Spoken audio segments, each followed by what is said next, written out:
Let's try to fix this car on a Soviet way. Водка хорошо. Эта водка действительно не работает. Я возьму еще, а потом я подумаю моей жене. Давай!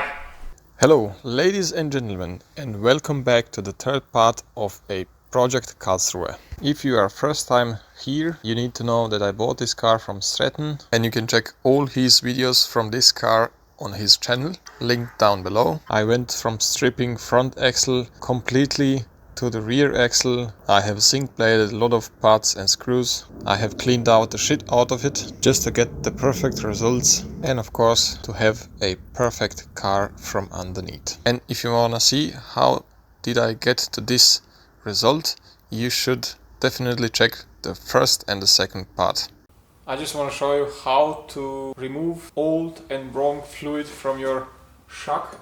Because you may remember Stratton told the guy who owned the car, or his mechanic, he put ATF fluid in hydraulic system for rear leveling, and this is of course the wrong fluid. And you can just drain the fluid at the front on a steering pump. You can do it, you can change the fluid in your pump, in your reservoir, but you won't be able to change the fluid in your shocks. And the reason is they don't have bleeding nuts. So it means they bleed by themselves, but you need to drive the car at least 20 to 30 kilometers to get the air out of the shocks. And there is one way how to drain this ATF fluid from these shocks. It works fine. Of course, I won't be able to remove it completely, but in few times repeating it, I will be able to change it completely. So the idea is to remove the line from the connector and then push this wishbone in air, and so on. This piston inside of it will push all this fluid, or at least some of it, out.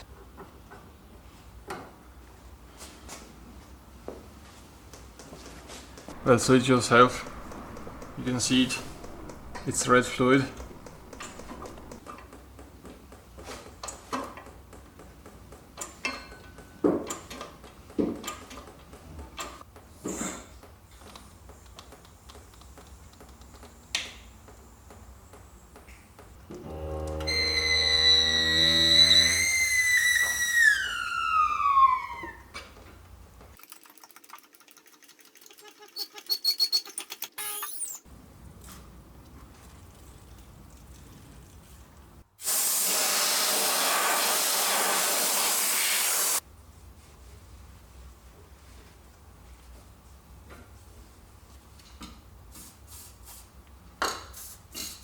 I wanted to mount the exhaust and I found a small amount of rust right here. This is the next step, what I'm gonna blast and take care of it.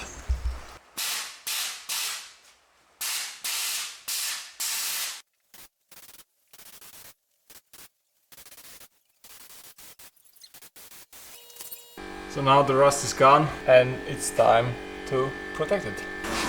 I'm preheating this area because I don't want any moisture to be on the metal part.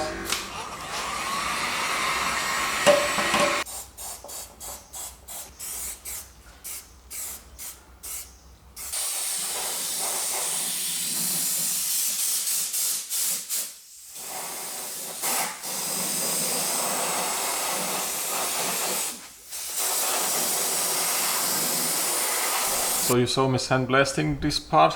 I ran out of Ecu last night and I painted everything with Brunox rust epoxy. Then I used some 2-component color, and on the end I used some gray color just to get a perfect match, or let's say just a good match right there, in order to keep it original. And what you see now, these jobs, this is actually Mike Sanders. It gets with the time between chassis and this bracket. Important is to seal it down on the edges right there, but from the top you should leave it open and put some Mike Sanders on it or some kind of grease protection. Just warm it up a bit. Then it gets all the way down, and in a month this will come everywhere inside of it, so there won't be any more rust. So now I'm gonna let it dry, and after that I'm gonna protect it still from the outside with Dinitrol. And on the end I applied some Dinitrol wax on this area just to make it sure it doesn't get attacked from moisture again.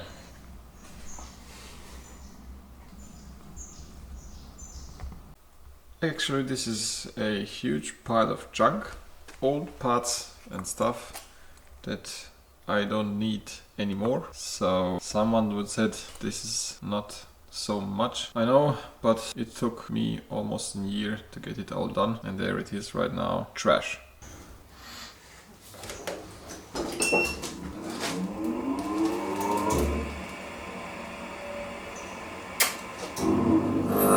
Perfectly straight. These are my favorite wheels for this car, and I learned once you never discussed about taste.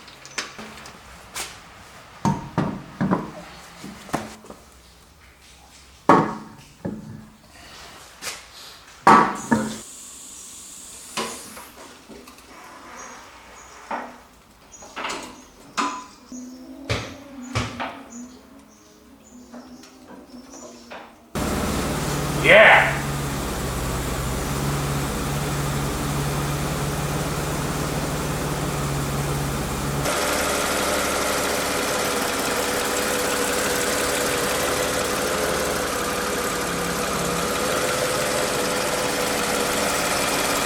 Mighty wheat well. No leaks. Hydraulic system, no leaks. Absolutely nothing. Beautiful.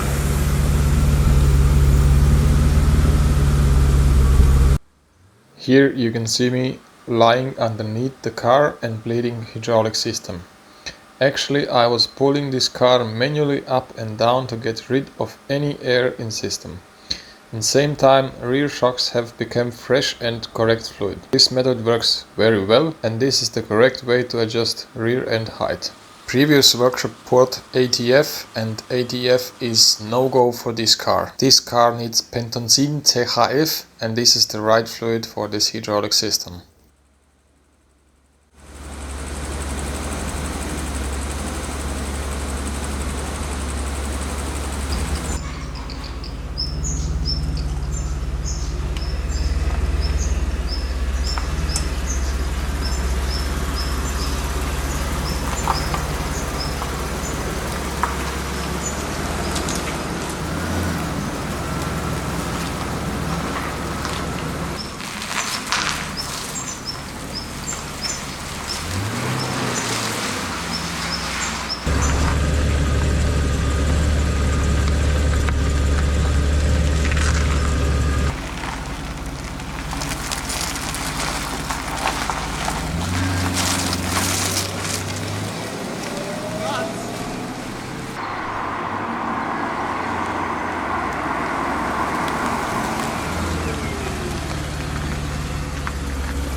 These are the first kilometers. It runs well, engine runs fine. Great job, Svetten. Transmission working fine. Shifting gears good, no issues at all. Gearbox became only new filter and new fluids, inclusive gaskets. We have some oil leaking from the engine and from steering pump. Need to do that in future. I already checked the car underneath after first test drive to see if there are any leakages or anything strange. It's all fine for the first time. I did also wheel alignment with some kind of laser. I mean, we have brand new shocks, lines, suspension, everything is brand new. We shouldn't have any issues. We are driving right now 170 without any vibrations. Zero.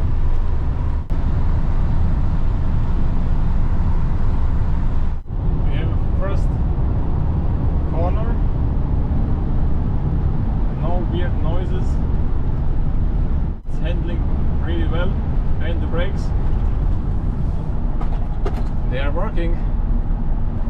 I mean, brakes are completely new. Every piece in the brake system is brand new, so there shouldn't be any problems with that. Steering wheel, it is not straight. You can see that. The reason is the steering box is damaged.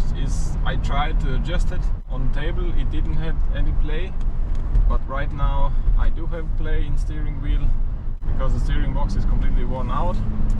That's not that big problem. I mean, I have the second one in better condition I'm gonna use. That's from the red crispy Zimt Highline. Right now I need to drive the car, and this is the first issue that's gonna be changed. I need to drop front axle again. I mean, it's one day job. And the servotronic is also not working.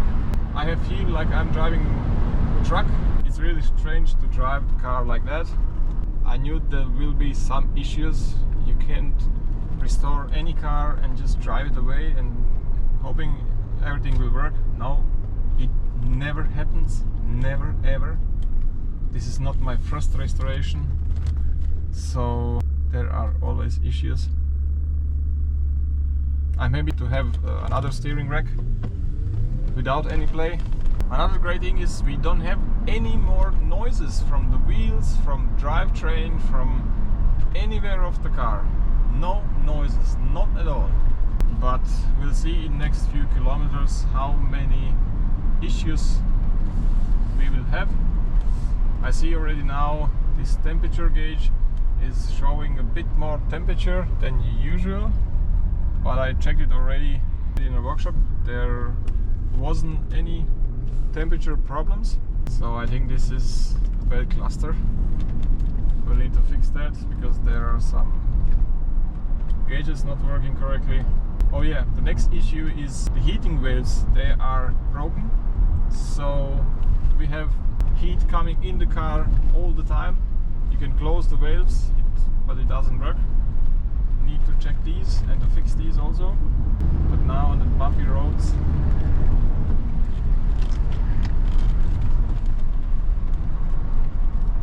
really good. It's really following the street like I want to.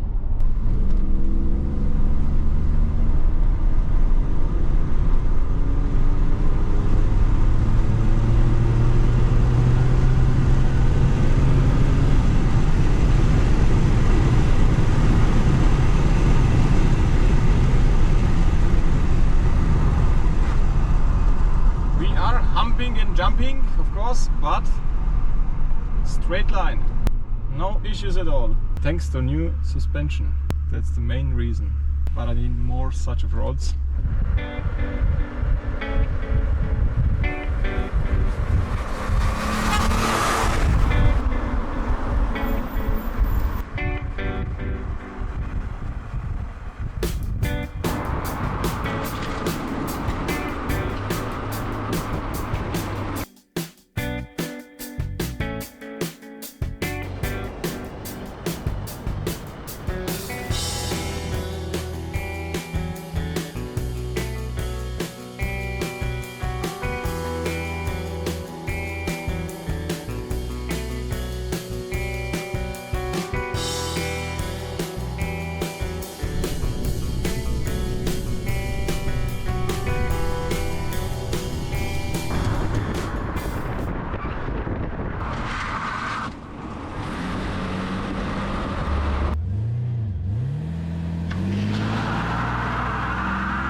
To clean this fuel tank I use walnut powder blasting machine, and as you can see it made really good results, but essentially the hard stuff I had to clean first by hand. After that I blasted everything down, then used some scotch pad to get the perfect surface.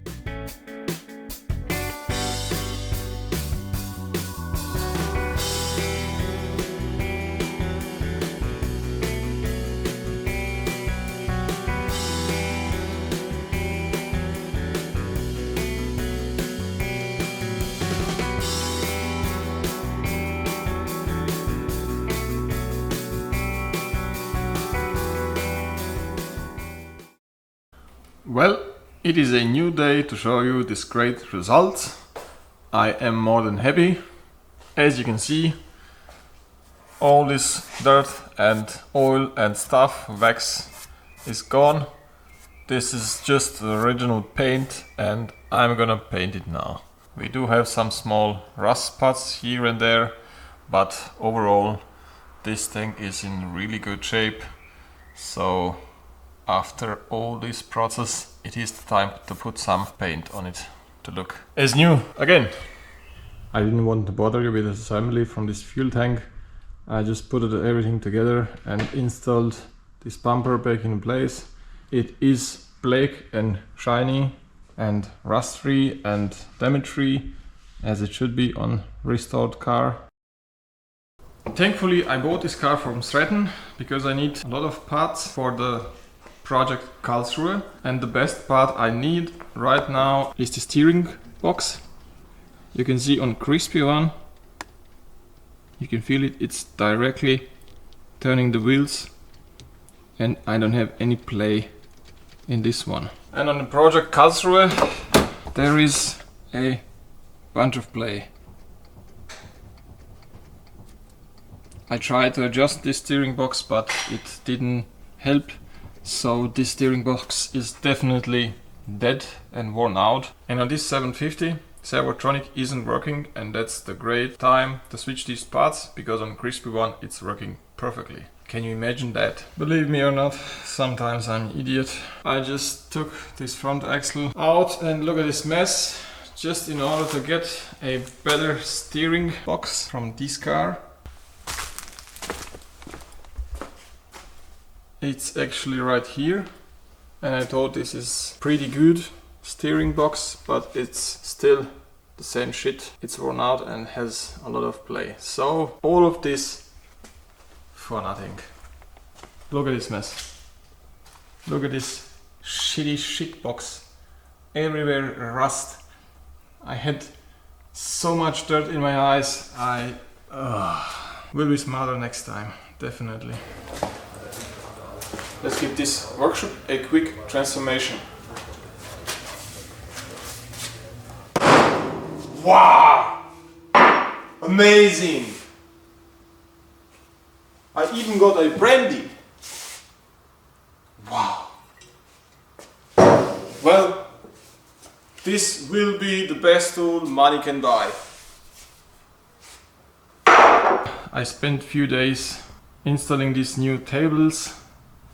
And the original working table is right there. This will be the place to cut stuff and to do some dirty stuff. And this is of course also new. I'm gonna have more storage space to keep the parts and also to have more space to work. Actually, I'm done right now with this car because I need to fix that one there. It's waiting already a few months, and this one needs a bit more of service because engine isn't running great. And right now I'm gonna focus myself on this beauty. This one won't be restored like the 750, but it will be completely maintained. Stay tuned because this is the next project. I don't know how should I call it. We'll see if it's gonna be a nightmare or a good kind of a job. That's it for now. That's it for this episode. The painting process will take some time. I need a bit more space in my workshop. I don't have it right now. Need to get rid of some cars and some parts. Essentially, I am planning to do it in winter. You can suggest me a new paint for my 750. It would be a great opportunity right now. I would like to thank you all for your support. I really do appreciate it. And feel free to write down in the comments what would you like to see me doing on these old cars. And of course, have a nice day, and I hope you like this third part of Project Karlsruhe.